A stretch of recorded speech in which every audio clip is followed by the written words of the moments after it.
अस्सलामुअलैकुम व्यूअर्स। आज मैं आप लोगों को बताने जा रही हूँ क्रिस्टोफर मार्लोव की बायोग्राफ़ी। क्रिस्टोफर मार्लोव जो कि 16वीं सेंचुरी के प्ले राइट रह चुके हैं और ये उसी दौर में पैदा हुए जिस दौर में शेक्सपियर जो कि मशहूर ड्रामाटिस्ट माने जाते हैं, उसी दौर में पैदा हुए जिसमें शेक्सपियर पैदा हुए थे। ये क्रिस्टोफर मार्लोव हैं। चलिए इनकी हम बायोग्राफ़ी देखते हैं। Christopher Marlowe, baptized 26 February 1564 to 30 May 1593, was an English playwright, poet, and translator of Elizabethan era. Christopher Marlowe जो कि 26 फरवरी 1564 को पैदा हुए और 30 मई 1593 में इनकी डेथ हो गई थी। ये एक प्ले राइट भी थे, यानी ड्रामा निगार भी थे, पोएट भी थे, ट्रांसलेटर भी थे एलिज़ाबेथन एरा के, यानी 16वीं सेंचुरी में। 16वीं सेंचुरी को एलिज़ाबेथन एरा भी कहा जाता है क्योंकि इस दौरान जो है एक क्वीन एलिज़ाबेथ उनका दौर था, उनकी हुकूमत थी, इसीलिए हम इस एरा को 16वीं सेंचुरी को एलिज़ाबेथन एरा कहते हैं। Marlowe was the foremost Elizabethan tragedian of his day, यानी जो मार्लोव है ये बहुत ज़्यादा फेमस ट्रेजेडियन थे, यानी बहुत ज़्यादा फेमस ट्रेजेडी लिखने वाले थे। He greatly influenced William Shakespeare, who was born in the same year as Marlowe and who rose to become preeminent Elizabethan playwright after Marlowe's mysterious early death.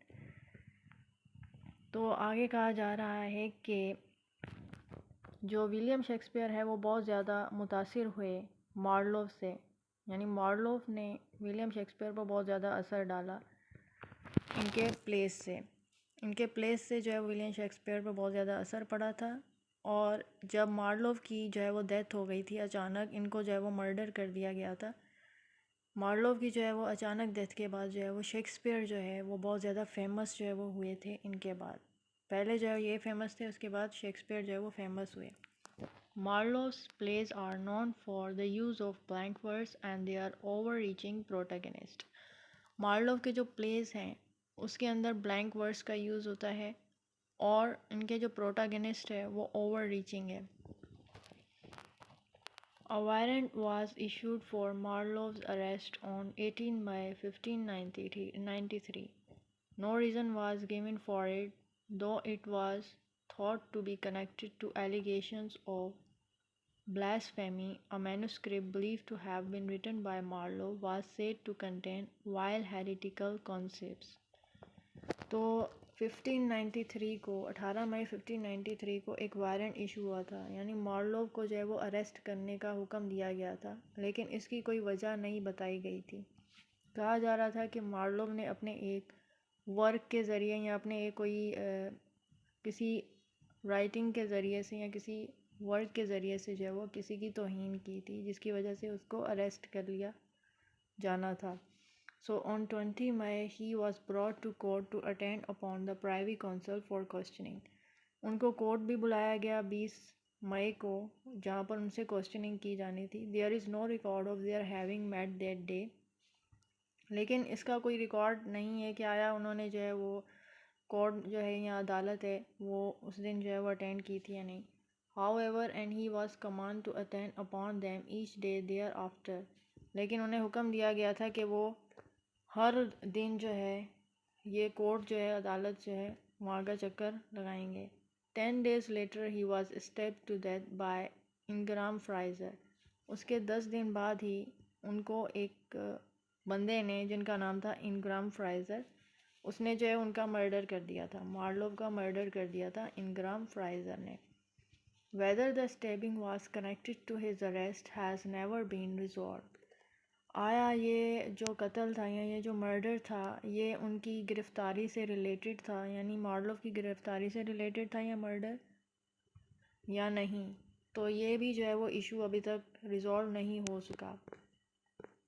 तो अब चलिए, हमने उनकी बायोग्राफ़ी के बारे में पढ़ा है, अब हम उनके लिटरेरी कैरियर के बारे में पढ़ते हैं कि उन्होंने कौन कौन से बुक्स लिखे। Of dramas attributed to Marlowe, Dido, Queen of the Carthage, is believed to have been his first. अगर हम मार्लोव के बुक्स देखें तो इनमें से जो है वो इसने एक जो पहला ड्रामा लिखा था वो था दीदो क्वीन ऑफ द कार्थेज, ये इनकी पहली बुक है। तो ये पहली बुक जो है इन्होंने लिखी थी। It was perform by children of chapel, ये ड्रामा था जो कि परफॉर्म किया था कुछ चिल्ड्रन ऑफ चैपल ने। यानी चिल्ड्रन ऑफ चैपल क्या है? A company of boy actors between 1587 and 1593। ये एक ऐसी कंपनी थी जिसके अंदर जो है वो बॉय एक्टर्स थे, कुछ लड़के थे जो एक्टर्स थे, जो इस किस्म का जो है वो ड्रामा परफॉर्म कर रहे थे 1587 से लेके 1593 तक। तो इन बच्चों ने, इन बॉय एक्टर्स ने ये ड्रामा परफॉर्म किया था स्टेज पे। The play was first publish in 1594, और ये जो प्ले है ये पहली दफ़ा पब्लिश हुआ था 1594 को। The title page attributes the play to Marlowe and Thomas Nashe. जो टाइटल पेज है प्ले का ये एट्रीब्यूट करता है मार्लोव और थॉमस नैश को। Marlowe's first play performed on the regular stage in London in 1587। Marlowe का जो पहला प्ले है ये परफॉर्म किया गया था लंदन के रेगुलर स्टेज पे 1587 में। Was the Tamburlaine the Great, और वो कौन सा ड्रामा था? Tamburlaine the Great, about the conqueror Tamburlaine. जो टेम्बरलाइन द ग्रेट वर्क है ये एक फातेह टेम्बरलाइन के बारे में था। Who rises from shepherd to warlord, जो कि एक शेफर्ड से warlord बना।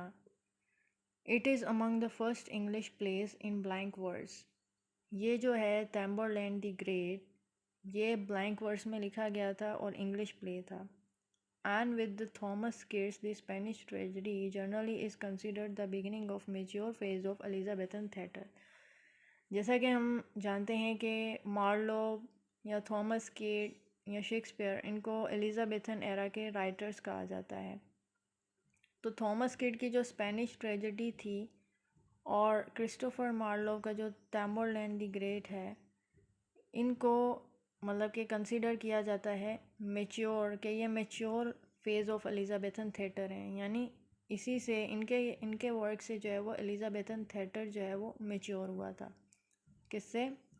मार्लोव के वर्क टेम्बरलैंड द ग्रेट से, और स्पेनिश ट्रेजेडी जो थॉमस किड ने लिखी थी, वो भी एक राइटर थे थॉमस किड, उन्होंने जो लिखी थी ट्रेजेडी, तो इनकी स्पेनिश ट्रेजेडी से और मार्लोव के टेम्बरलैंड द ग्रेट से एलिज़ाबेथन थिएटर मैच्योर हुआ। Tamburlaine was a success and was followed with Tamburlaine the Great part 2।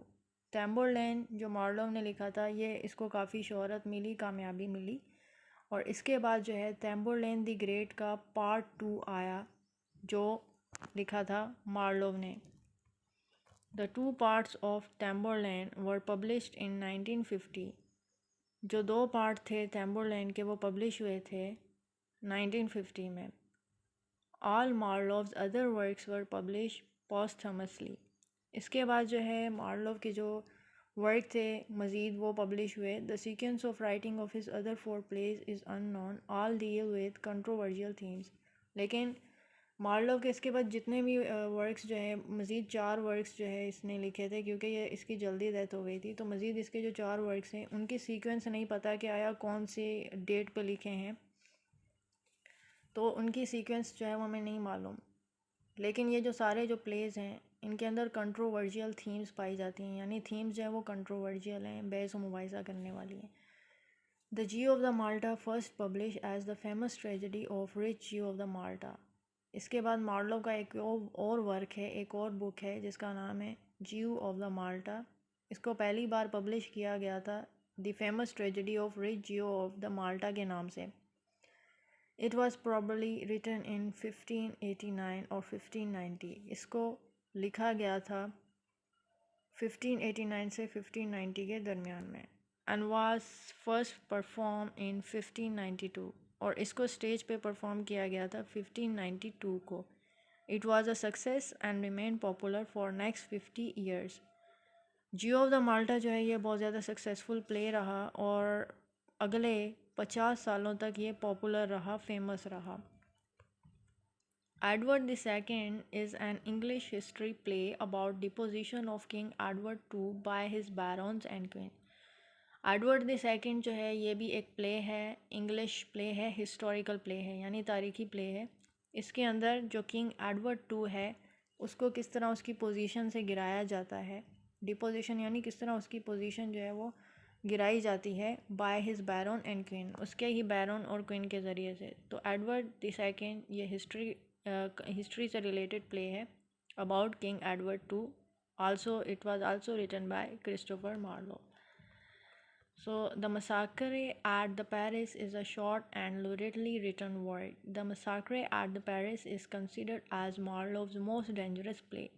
इसके बाद मार्लो का जो एक और बुक है वो है मसाकरे एट द पेरिस।